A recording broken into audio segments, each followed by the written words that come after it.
Welcome back to our APES Flipped Classroom, where we're continuing our conversation about atmospheric pollutants, and today we're specifically addressing acid rain. So acid rain is formed when water reacts with nitrous oxides and sulfur dioxide. So these are the two primary pollutants that cause the most acid precipitation. And remember, acid rain is considered a secondary pollutant. Nitrous oxides and sulfur dioxide are considered primary pollutants. So what are our major sources? Well, for sulfur dioxide, the number one source is coal-fired power plants, followed by factories that produce metal and vehicles that burn diesel fuel. So diesel fuel has a higher sulfur dioxide content than gasoline. Primary contributor of nitrogen oxides is vehicle emissions, diesel generators, and then also coal-fired power plants. So how can we limit acid rain? Well, by reducing the emissions of these two compounds, we can reduce acid deposition. So we reduce those emissions by having higher efficiency standards for vehicles, using more public transit, using more renewable energy sources to reduce our dependence on coal, and then more efficient electricity use, which again decreases the amount of coal burned in power plants. Since the Clean Air Act was passed, acid deposition has decreased significantly. So it is a case of a successful regulation. So if you look at these two maps, they show the amount of sulfur, the amount of sulfate ions, which are an indication of acid rain, particularly sulfuric acid. And you can see how much that has decreased since the 1989 to 81 time frame versus 2009 to 2011. And you also notice that the huge concentration here is in the Northeast and the Midwest, and that's because of the reliance on coal-fired power plants in the Northeast and to a certain extent in the Midwest, which has decreased significantly since then, as well as better exhaust control systems on those power plants. So primary contributor of sulfur oxides is industry, coal-fired power plants. Primary contributor to nitrogen oxides is vehicle emissions. But both of them react with oxygen and water to form acids. Nitrogen oxides form nitric acid and sulfur dioxide forms sulfuric acid. In rain clouds, where we have large collections of these, because these are both strong acids, those ions are going to dissociate. We're going to have hydrogen ions, and hydrogen ions are what we measure when we're talking about acidity. So higher hydrogen ion concentration is going to make rain more acidic. This has the effect of decreasing both soil pH and surface water pH. It can limit tree growth in forests because the acid rain actually damages leaves and needles and can prevent photosynthesis. So forests that are downwind of major sources, so that image that we saw earlier of the large areas of sulfate concentration, that's downwind of those major sources. So that damages forests. It can also damage crops and other vegetation downwind. So let's talk a little bit more about those effects. So when we talk about soil and water acidification, hydrogen ions can leach positively charged nutrients from the soil. So those positively charged nutrients are trace nutrients that plants need and which animals need that they get by consuming the plants. They also make toxic metals like aluminum and mercury more soluble in soil and more soluble in water. So those toxic metals can be toxic to invertebrates, and also to vertebrate species. They can kill plants as well. So we have two impacts. One is the loss of nutrients from the soil because of leaching, and the other one is the increased solubility of toxic metals. When we have those acidic cations, it's going to release more of those metals, and it's going to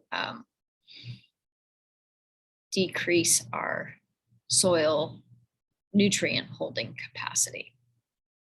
And these are images actually of damaged pine needles because of acid rain. And then this image is actually showing you the damage to a root system caused by acidified soil. All right, more environmental effects. So we've talked about soil and water in terms of nutrients, but also if we go back to range of tolerance. So our aquatic species have different pH tolerances, and most species don't tolerate acidic water very well.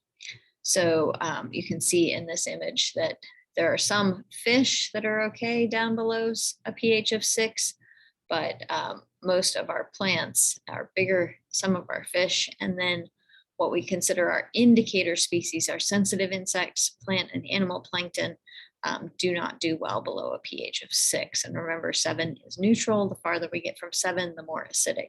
So a pH of 6 is 10 times more acidic than a pH of 7. A pH of 5 is 100 times more acidic than a pH of 7. As pH decreases, it goes outside the optimal range for a species, the population is going to start to decline. And when it gets outside of the range of tolerance, they're not going to be able to survive at all.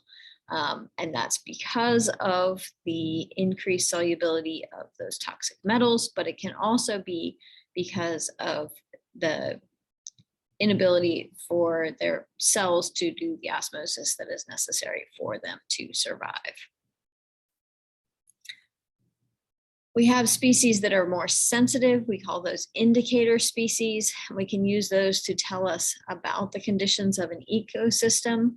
So as an example, filamentous algae actually like a low pH. And so if there are lots of them, that tells us that the water has a low pH. A high crustacean population, so shrimp, crayfish, are going to tell you that it is a healthy water system because it has a pH above 6. They do not tolerate a pH below. Invertebrates are very often indicator species because they're very often filter feeders, particularly mollusks and snails. All right, what can we do about acid rain? So limestone or calcium carbonate is a natural base that can help to neutralize acidic soil and water. Because it reacts with the hydrogen ions, forming that weak acid, hydrogen carbonate, and giving off calcium ions, which helps to neutralize acidic water or soil and brings it closer to a pH of 7. So if you have an area that has lots of limestone bedrock, it has some natural buffering with acid rain. When we recognize that there is an issue with the pH of surface waters, we can actually add crushed limestone to soil. You probably have heard this of adding lime to your yard. What you're adding is actually crushed limestone. You can also add it to water when there have been issues with coal ash spills in West Virginia. They've actually dumped limestone on the banks of the rivers to help to neutralize the water. Acid rain corrodes human structures, especially if they're made from limestone because of this reaction of acid rain and limestone. So if you look at old limestone and marble statues and you see weathering, that's actually because of the acid rain. So here's an image. You can see that the face of this statue has basically been completely weathered away by acid rain. How else can we mitigate it? We can limit the amount of sulfur dioxide and nitrogen oxides that go into the atmosphere. We want to decrease the amount of these primary pollutants in order to reduce the amount of acid rain. And again, we do that through renewable energy sources, decreasing coal combustion, using that fluidized bed combustion that we've already talked about, and the lower burning temperature to limit both sulfur dioxide and nitrogen oxides, or using dry or wet scrubbers. So here's your practice FRQ. This is an experimental design.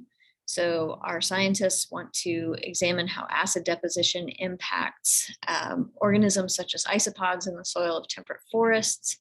So I want you to identify a likely hypothesis for this experiment, identify the independent variable for this experiment, and explain how the results of this experiment would change if we added crushed limestone to each pot of soil. As always, if you have questions, let me know. I look forward to seeing you in class.